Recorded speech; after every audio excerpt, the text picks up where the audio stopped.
자, 출애굽기 1장 22절 한 절의 말씀인데 같이 한번 읽겠습니다. 시작. 그러므로 바로가 그의 모든 백성에게 명령하여 이르되 아들이 태어나거든 너희는 그를 나일강에 던지고 딸이거든 살려두라 하였느니라. 아멘.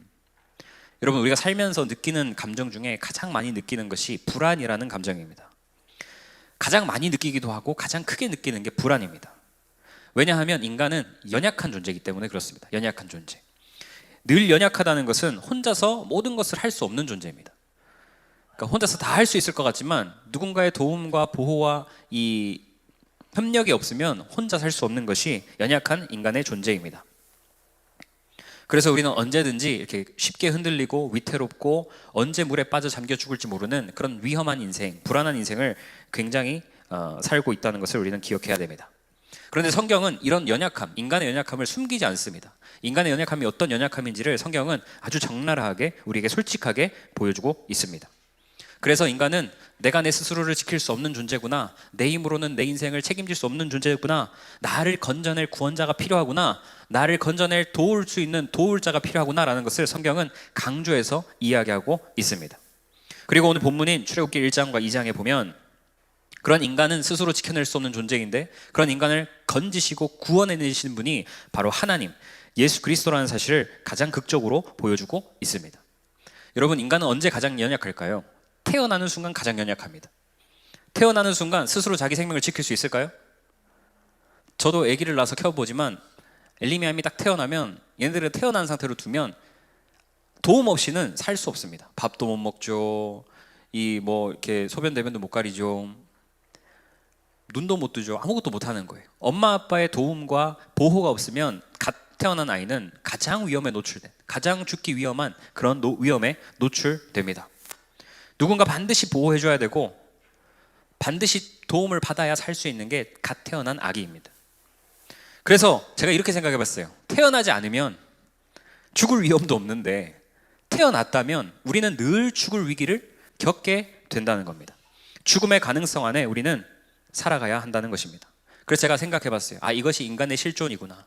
태어나지 않았더라면 죽을 위험이 없고 불안과 두려움이 없겠지만 태어난 존재라면, 사람이라면 누구나 다 이런 위기와 불안과 두려움에 노출될 수밖에 없구나. 그리고 누군가의 보호와 도움 없이는 살아갈 수 없는 존재가 바로 인간이구나 라는 것을 깨닫게 되었습니다. 그러므로 인간은 스스로 살 수 없는 존재입니다. 스스로 지킬 수 없는 존재입니다. 그러므로 반드시 뭐가 필요해요? 보호가 필요합니다. 아기들은 부모의 보호가 필요합니다. 성도들은 목회자의 보호가 필요합니다. 성도들은 예수 그리스도의 보호가 필요한 줄 믿으시기를 주님의 이름으로 축복합니다. 누군가 보호해주지 않는다면 인간은 태어나는 순간부터 죽음의 위기 속에 던져집니다. 오늘 본문에 모세가 태어날 당시 히브리 민족은 엄청난 위기에 놓여 있었습니다.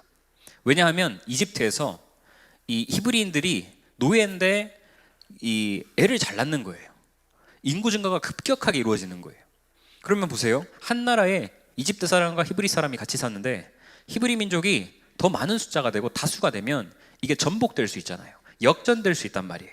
그래서 이집트의 왕이었던 바로가 무슨 얘기를 하냐면 산하 제한을 합니다. 태어난 아기들을, 특히 남자 아기들을 나일강에다 던져서 죽이는 이 끔찍한 명령을 내렸습니다. 바로의 명령은 굉장히 잔혹했습니다. 히브리인의 모든 남자아이를 나일강에다 던져라. 모세는 태어나는 순간 이미 뭐에 노출됐어요? 죽음에 노출된 겁니다. 엄마의 품보다 어디가 더 가깝냐? 나일강이 훨씬 더 가까운 인생이 되었습니다. 그래서 부모는 이 아이를 살리기 위해서 갈대 상자를 만들고 역청을 바르고 그 안에 아이를 조심스럽게 두고 물에 띄우죠. 근데 여러분 생각해 보십시오. 이거는 아이를 살리기 위한 겁니까? 아니면 아이의 죽음을 지연시키기 위함입니까? 지연이에요. 갈대 상자에 역청을 바르고 담아놓은들 물에 띄워놓으면 악어가 와서 삼켜버리면 한순간에 죽는 거예요. 그러니까 이 부모는 아이를 나일강에 놓을 때 살리기 위한 게 아니었어요. 자기 눈앞에서 던지면, 아이를 던지라고 해서 바로 눈앞에서 애를 던지면 애가 빠져서 물에 죽는 걸 바로 보면 엄마 아빠가 이 트라우마가 생겨요, 안 생겨요? 충격이죠. 자기가 낳은 새끼가 자기 눈앞에서 물에 빠져 죽는 걸 봐야 되잖아요. 이걸 안 보기 위한 방법이 뭐였냐? 갈대 상자였어요. 수장시키기 위해서 자기 눈에서는 보이지 않고 그러나 조금 지나서 강을 따라 흘러가면 부모의 눈에서 사라지고 나면 어떻게 될까요? 결국 그 아이는 죽는 겁니다. 그러니까 여러분, 갈대상자는 부모가 자식을 살리기 위함이 아니라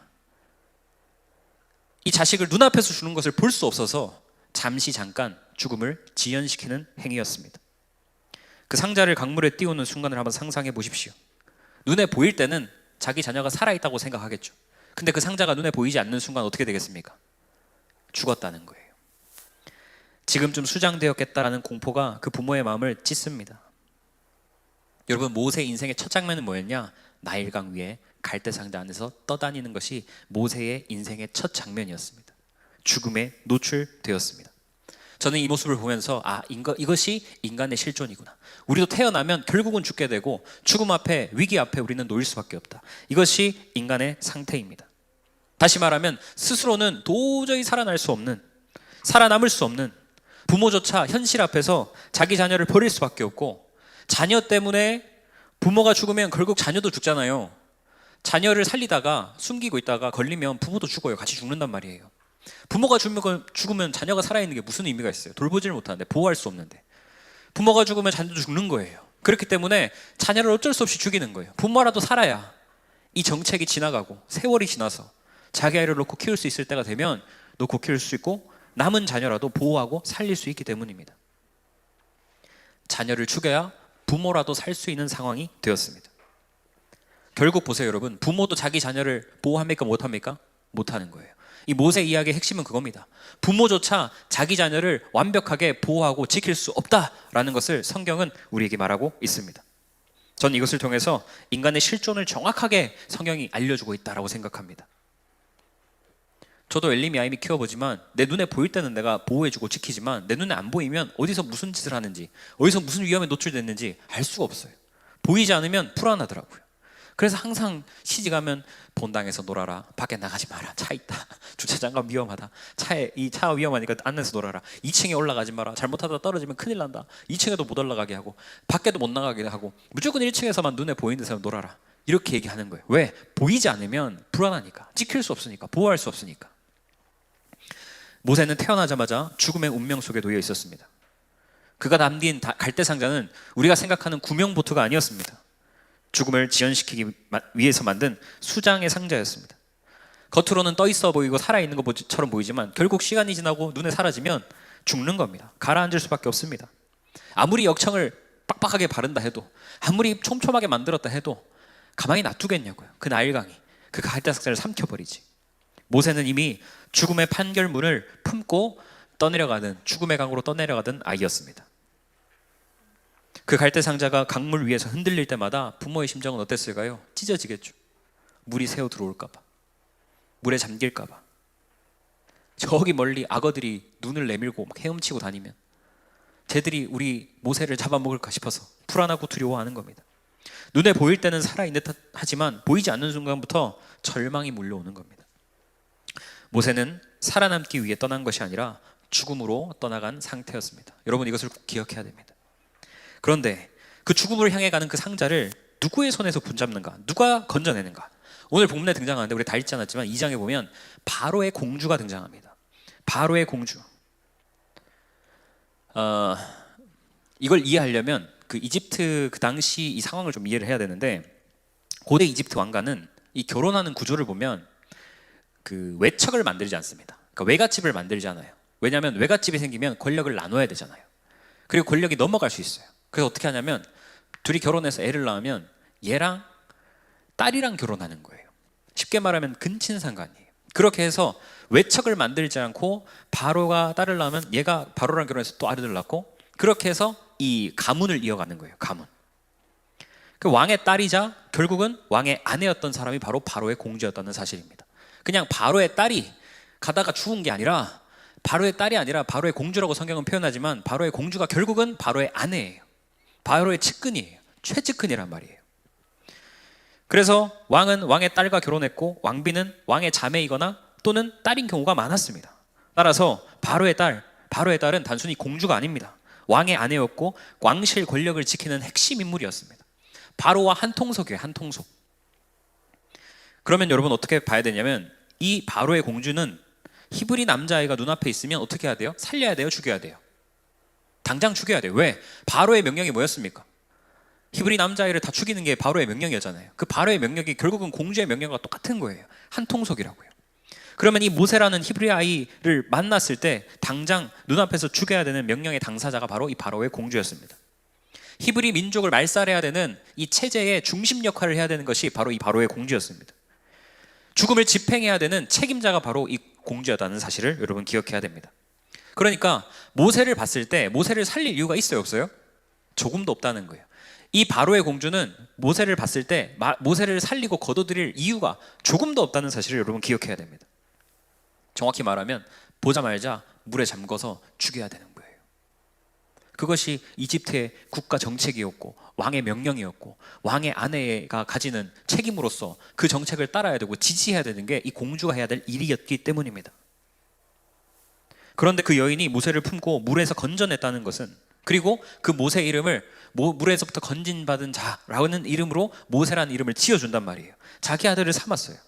여러분, 이것은 인간의 선함으로는 설명할 수 없는 일입니다. 인간의 선함으로서는 받아들일 수 없는, 있을 수 없는 일이 일어난 것입니다. 왕실의 정치 구도상에도 그렇고 정책도 그렇고 당시 법률로 봐도 그렇고 이 아이를 받아들일 이유가 전혀 없고 오히려 죽여야 되는 것이 당연한 일임에도 불구하고 국가적 이해관계로 봐도 절대 불가능한 행동을 이 바로 공주가 한 일인 것입니다. 그러면 우리가 생각해 봐야 돼요. 여기서 도대체 공주는 왜 모세를 거둬들였을까? 왜 물에서 건졌을까? 답은 이거밖에 없습니다. 따라합시다. 예수님이 개입했다. 시작. 반드시 죽여야 되는 아이를 위해, 살리기 위해 예수님이 그 여인의 마음에 들어가서 그 악한 바로의 공주의 마음도 바꿔서 그의 마음을 움직여서 그의 마음을 만져서 그 모세를 건지고 거둬들이게 한 줄 믿으시기를 주님의 이름으로 축복합니다. 만약에 예수님이 개입하지 않았다면 그 공주는 모세를 당장 죽여야 돼요. 다른 히브리 모든 남자애들 다 죽였기 때문에 얘도 똑같잖아요. 특별하지 않잖아요. 똑같이 죽여야 되는 거예요. 그러나 예수님이 그 마음속으로 들어가자 반드시 죽여야 되는 그 여인이 마음이 바뀝니다. 오히려 살리는 여인이 된 줄 믿으시기를 주님의 이름으로 축복합니다. 여러분 기억하십시오. 하나님의 방식은 이런 방식이에요. 반드시 나를 죽여야 되는 사람은 저 사람인데 저 사람이 나를 돕는 거예요. 저 사람이 나를 살리는 거예요. 왜? 누가 역사하기 때문에? 예수님이 역사하기 때문에. 이해되시면 아멘. 죽음의 체제가 지배하는 그 한가운 속에서도 하나님은 자기 백성을 살리는 거예요. 모세를 건지는 거예요. 모세를 살려야 이스라엘 백성 살리고 이스라엘 백성을 구출해서 가나안 땅으로 가게 하기 위해서 하나님이 모세를 준비시키고 그 모세를 살린 줄 믿으시기를 예수 이름으로 축복합니다. 그러니까 이 장면은 단순히 모세 한 사람을, 한 아이를 건져낸 사건으로 끝나는 것이 아니라 앞으로 예수님이 모든 인류에게 하실 일들을 우리에게 미리 보여주신 줄 믿으시기를 예수 이름으로 축복합니다. 예수님은 모세만 건진 게 아니에요. 오늘 저와 여러분도 건진 줄 믿으시기를 예수 이름으로 축복합니다. 우리는 모두 영적으로 나일강에 떠내려가는 인생을 살아갑니다. 갈대 상자 속에서 죽음을 기다리며 살아가는 인생이었어요. 누가 우리를 건지겠어요? 누가 우리를 살리겠어요? 운명을 바꿀 힘도 없고 스스로 물에서 나올 힘도 우리에게는 없습니다. 그런데 누가 오셨습니까? 예수님이 이 땅에 오셔서 갈대 상자에 떠내려가고 있는 우리 인생을, 죽을 수밖에 없는 우리 인생을 친히 건져내신 줄 믿으시기를 주님의 이름으로 축복합니다. 여러분, 예수님이 강 밖에서 이렇게 긴 장대 가지고 이렇게 건진 게 아니에요. 예수님이 우리를 구원하기 위해서 그 죽음의 강, 나일강을 직접 뛰어 들어간 거예요. 직접 들어와서 거기서 안고 건져낸 겁니다. 그러니까 예수님이 하늘에 앉아가지고 보좌 위에 앉아가지고 이렇게 해가지고 이렇게 한 게 아니라 직접 내려와서 그 죽음의 강가로 뛰어 들어가서 우리를 건지시고 살리신 줄 믿으시기를 주님의 이름으로 축복합니다. 직접 그 강으로 들어오셨어요. 우리 대신 죽으시기 위해 죽음의 강 한가운데 뛰어 드셨습니다. 우리는 살고 예수님이 죽으신 겁니다. 우리는 건짐을 받고 예수님이 대신 나일강에서 수장당하신 겁니다. 우리에게 생명을 주시고 예수님은 대신 죽음을 온전히 가져가셨습니다.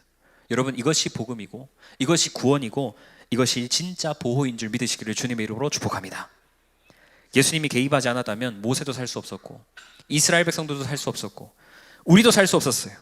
그러나 예수님이 개입하셨기 때문에, 예수님이 역사하셨기 때문에 죽어 마땅한 우리의 인생이 살아난 인생이 된 줄 믿으시기를 주님의 이름으로 축복합니다. 그러므로 예수님은 모세의 구원자이자 이스라엘의 구원자이자 저와 여러분의 구원자인 줄 믿으시기를 주님의 이름으로 축복합니다. 모세는 죽음의 강에서 건짐받은 자였습니다.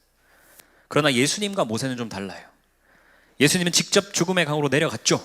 그래서 우리는 스스로 그 죽음의 강에서 빠져나올 수 없는데, 인간의 능력과 열심과 노력과 판단과 성취와 도덕과 윤리로는 도저히 죽음의 강 앞에서 살아나올 수 없는, 건짐받을 수 없는 힘이 없는 인생인데, 자기 힘으로는 보호받을 수 없는 것이 우리 인간인데, 그래서 하나님이 우리를 불쌍히 여겨서 예수 그리스도를 이 땅에 보내서 우리를 건지시는 거예요.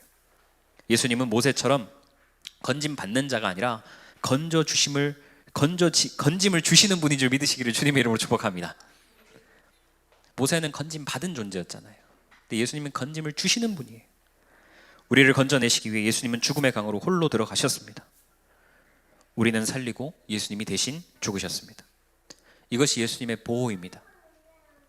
우리는 보호받고 살아야 돼요. 보호가 필요한 존재들입니다. 그런데 세상이 주는 그런 보호와는 차원이 다른 예수님의 보호, 자기 생명을 내어주고 우리가 죽어야 되는 그 죽음을 가져가시는 그 예수님의 보호, 예수님의 구원. 예수님이 건져낸 인생은 그러므로 더 이상 나일강에 떠밀려가는 인생이 되지 않습니다. 더 이상 수장될 운명의 인생이 아닙니다. 예수님이 건지시는 순간 죽음에서 생명으로, 저주에서 축복으로, 불안에서 평안으로 옮겨진 줄 믿으시기를 축복합니다. 예수님이 우리를 보호하셨어요. 그러므로 우리는 안전한 거예요. 우리가 안전한 이유, 예수님이 우리를 보호하셨기 때문입니다. 우리가 담대하게 살아갈 수 있는 이유, 예수님이 우리를 구원하셨기 때문입니다. 우리는 더 이상 죽음의 강에 휩쓸려 다닌 인생이 아니라 거기서부터 예수님이 건져냈기 때문에 우리는 담대하게 힘있게 살아가는 인생이 된 줄 믿으시기를 주님의 이름으로 축복합니다. 예수님은 우리를 건지기 위해 죽음의 강으로 스스로 내려가신 유일한 보호자입니다. 누구도 그렇게 못합니다. 부모도 그렇게 못합니다. 모세의 부모도 결국은 자기 살려고 모세 갈대상자에 넣고 떠나보낸 거예요. 부모조차 책임질 수 없는 것을 예수님은 직접 이 땅에 오셔서 책임지시고 살린 줄 믿으시기를 주님 이름으로 축복합니다. 그러므로 우리는 어디서 안전하냐? 엄마 아빠 밑에 있는 게 안전한 게 아니에요. 황일님, 엄마 아빠가 눈에 보여야 안전한 게 아니야. 엄마 아빠가 눈에 보이지 않아도 예수님이 내 안에 계시면 가장 안전한 거야. 아멘. 아멘 하라고. 아침에 잠깐 왔는데, 화장실 잠깐 가는데 엘림이 아임이 둘만 놔두고 가야 되니까 그게 불안해가지고 따라온다는 거예요. 화장실 가는데 왜 따라와? 여기 있어, 잠깐만 있어, 금방 갔다 올게. 불안해. 그 결국은 휴대폰 전화해가지고 엄마랑 통화 연결시켜주고 그러고 화장실 갔다 왔어요. 예수님의 보호를 받으면 담대해지는 거예요. 할렐루야. 여러분, 예수님의 보호를 받고 살아가는 저와 여러분 다 될 수 있기를 주님의 이름으로 축복합니다. 담대하게 살아갈 수 있기를 예수 이름으로 축복합니다. 그 예수님의 완벽한 보호를 받았던 모세는 어떤 복을 받았냐? 우리가 이것을 주목해 봐야 됩니다. 모세는 어떤 시대에 태어났다고요? 죽음의 시대에 태어났어요. 모든 남자아이들이 다 죽는 죽음의 시대에 태어난 것이 바로 모세였습니다. 그런데 죽지 않고 모세는 원수의 본부, 이집트 왕궁, 바로의 아들로, 공주의 아들로, 이집트의 왕자로 자라난 복을 누린 줄 믿으시기를 주님의 이름으로 축복합니다. 모세가 태어날 때 모든 히브리 남자아이들은 태어나자마자 다 나일강에 던져서 죽었습니다. 모세는 친구가 있었을까요? 없었을까요? 다 죽었으니까 없지. 자기 또래는 다 죽었어요. 유일하게 살아남은 사람이 모세니까. 자신과 같은 남자아이들은 모두 죽음을 당했기 때문에 모세는 친구가 없었어요. 또래가 없었어요. 그러나 모세는 하나님의 은혜로 말미암아 죽어야 할 그 히브리 아이가 오히려 히브리 민족을 말살하려는 정책을 펼쳤던 바로의 왕궁, 이집트의 왕궁에 들어가서 그 원수의 본부에서 무럭무럭 자란 줄 믿으시기를 주님의 이름으로 축복합니다. 통쾌하잖아요. 히브리 민족을 다 죽이자고 명령했던 그 왕궁, 그 명령이 흘러나왔던 그 본체에서 모세는 건강하게 무럭무럭 자라게 되었습니다. 그는 죽어야 하는 아이가 아니라 왕자로 자랐어요. 할렐루야. 그냥 왕자가 아니라 중전의 왕자입니다. 바로의 아내의 왕자예요. 그러니까 바로 다음에 그 다음 바로가 될 사람이 모세인 거예요. 왕실의 가장 높은 서열에 속한 왕자로 자랍니다. 누가 보호했기 때문입니까, 여러분? 예수님이 모세를 보호하셨기 때문인 줄 믿으시기를 주님의 이름으로 축복합니다. 또 있어요. 죽음의 명령을 수행하던 이집트 병사들의 보호를 받으며 모세는 오히려 이집트의 2인자로서 자랍니다. 분명히 그 이집트 군사들은 나일강에 애들 뒷다리 잡고 빙빙 돌려가지고 던져서 죽인단 말이에요. 물에 빠뜨려서. 그 짓을 하던 이집트 병사들의 보호를 받으며 오히려 모세는 건강하게 이집트의 2인자로서 그들의 섬김을 받으면서 자라났습니다. 그리고 이집트 왕궁에서 모든 학문을 섭렵합니다. 파라오가 뭐 그냥 되는 줄 아세요, 여러분? 혈통만 좋으면 되는 게 아니에요. 혈통도 필요하고 다스릴 통치권, 능력, 지식 다 필요한 거예요. 학문 공부 다 했습니다. 전쟁에서 나와서 싸워서 이길 수 있는 병법 다 배웠습니다. 이집트의 강점이 무엇인지, 이집트의 약점이 무엇인지 모세는 다 배웠습니다. 모두 파악했습니다. 이스라엘 백성을 가나안으로 인도할 진짜 지도자로 하나님이 이 바로의 궁전에서 완벽하게 자라도록 역사하신 줄 믿으시기를 주님의 이름으로 축복합니다. 결국 보세요. 하나님은 원수의 한가운데서라도 자기 자녀를 지키시고 키우고 성장시키는 분인 줄 믿으시기를 주님의 이름으로 축복합니다. 모세는 가장 위험한 시대에 가장 위험한 상태로 태어났지만 예수님의 보호하심과 지키심으로 말미암아 세상에서 가장 안전한 장소 바로의 궁전에서 성장하고 준비되었습니다. 그러므로 모세에게 이집트는 죽음의 장소가 아니라 성장의 장소요, 보호의 장소요, 가장 안전한 곳이 된 줄 믿으시기를 주님의 이름으로 축복합니다. 그 예수님의 역사가 이 모세라는 지도자를 성장시키고 키우는데 이 예수님의 역할이 가장 중요하게 됐고 그 밑거름이 된 줄 믿으시기를 주님의 이름으로 축복합니다. 여러분, 모든 인생은 어렵게 태어나도 결국 다 죽어야 됩니다.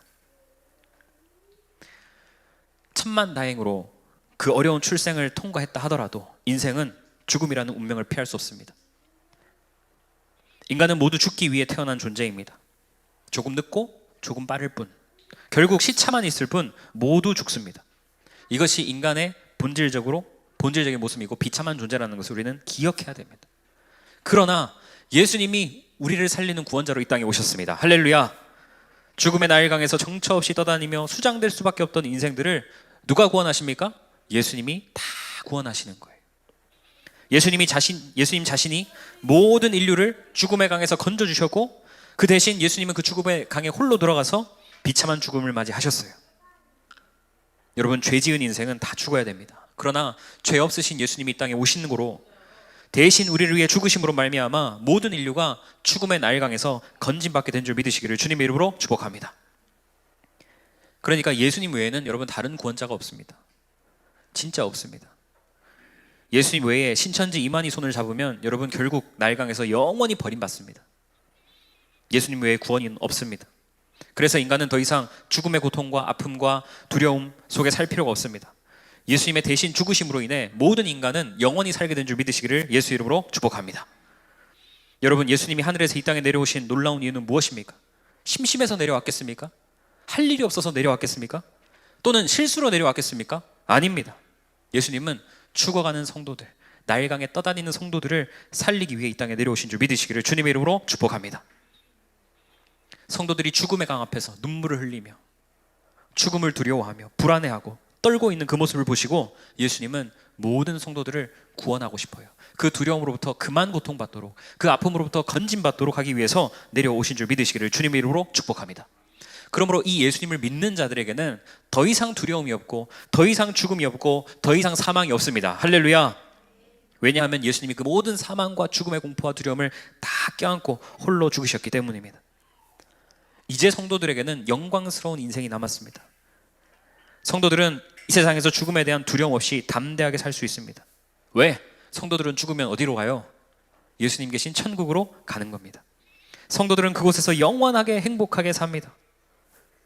여러분, 사람이 아프지 않고 힘들지 않고 두려움 없고 죽지 않고 영원히 살 수 있으면 얼마나 좋겠어요. 그 일을 예수님이 이루어주신 줄 믿으시기를 주님의 이름으로 축복합니다. 예수님은 모든 성도의 구원자가 되셨습니다.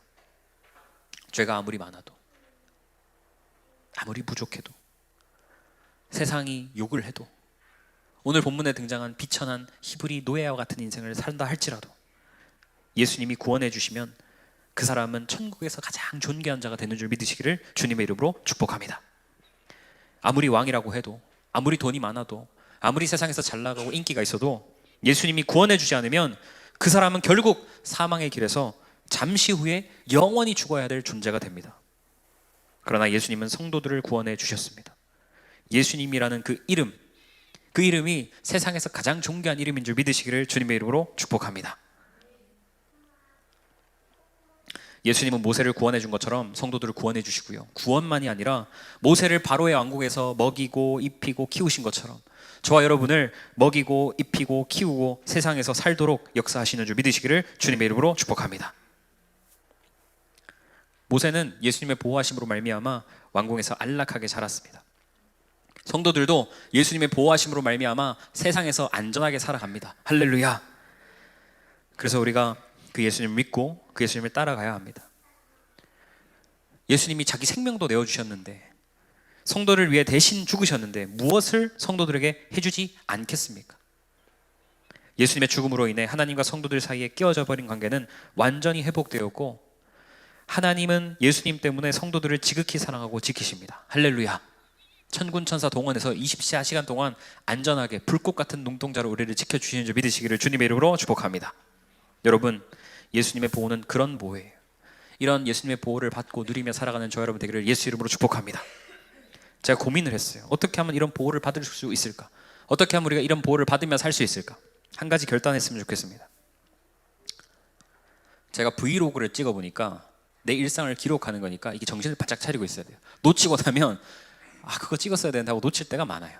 우리 인생도 마찬가지예요. 예수님의 보호를 우리가 받고 있으면서도 이게 예수님의 보호인 것을 놓치고 살 때가 많아요. 잊어버릴 때가 많다는 거예요. 그래서 브이로그 말고 따라합시다. 보호로그. 시작. 뭐 비슷하죠? 브이로그 말고 무슨 로그? 보호로그. 보호로그를 여러분 만드는데 어떻게 하냐면 하루에 한 번입니다. 한 가지. 예수님이 오늘 나를 지키셨다는 거, 내 일상 속에서 예수님이 나를 이렇게 지켰다는 것을 한 가지 찾는 거예요. 한 가지. 하루에 한 가지입니다. 이게 왜 중요하냐면 하나님이 오늘 나를 지켰다, 보호했다라는 것을 감정이 아니라 사실로 우리가 확인하는 시간이 필요해요. 그냥 지나가고 나면 잊어버리는데 매일매일 하나님이 나를 이렇게 보호했지, 나를 이렇게 지켜주셨지라는 것을 하루에 한 가지 찾는 겁니다. 그리고 그 보호가 우연이 아니라 예수님이 이 땅에 내려오셔서 우리를 위해 죽으시고 나일강에서 건진 것처럼 나를 건졌다는 것을 우리가 역사적인 예수님의 역사인 것을 인정하는 고백을 드리는 거예요. 그리고 그 고백을 드릴 때 보호받는 자로서의 정체성을 강화하는 겁니다. 나는 보호받는 자야. 예수님의 보호가 있는 자야. 그러므로 세상 속에서 두려워할 필요 없어. 염려할 필요 없어. 걱정할 필요 없어. 불안할 필요 없어. 할렐루야. 그리고 매일 위기 속에서 사망의 강이 아닌 보호의 손 안에 있음을 매일매일 확인하는 거예요. 여러 가지 하면 힘드니까 하루에 한 가지입니다. 그리고 나를 보호하시는 그 예수님께 감사하는 거예요. 나를 이렇게 보호하신 주님께 감사드립니다. 하나씩 하나씩 쌓아보는 겁니다. 그래서 하루에 한 가지 보호로그를 적든지 기록하든지 만들어야 돼요. 그래서 일주일 동안 7개죠. 7일이니까. 그래서 오늘부터 시작해서 다음 주까지, 오늘부터 다음 주까지 이 보호로그를 여러분 기록하세요. 하나님 나를 이 부분에서 이렇게 나를 보호하셨다, 이렇게 적는 거예요. 방법은 제가 알려드립니다. 하루를 1분 동안 찬찬히 돌아봅니다. 내가 누구를 만났는지, 어떤 생각이 들었는지, 어떤 위험을 피했는지, 어떤 죄로 넘어가지 않았는지, 어떤 선택을 멈추게 하셨는지, 또 어떤 감정, 내 드러나는 감정을 다스리게 하셨는지, 어떤 사고와 위협으로도 지켜주셨는지, 또 누군가에게 어떤 도움을 받았는지, 이런 것들을 여러분 돌아봐야 됩니다. 그리고 그걸 하나 선택해서 예수님 나를 보호하셨다고 기록하고 하나씩 하나씩 정리하는 거예요. 이해되시면 아멘. 그렇게 해서 한 주간 동안 예수님 나를 어떻게 보호하셨는지를 경험하는 저와 여러분 다 될 수 있기를 주님의 이름으로 축복합니다.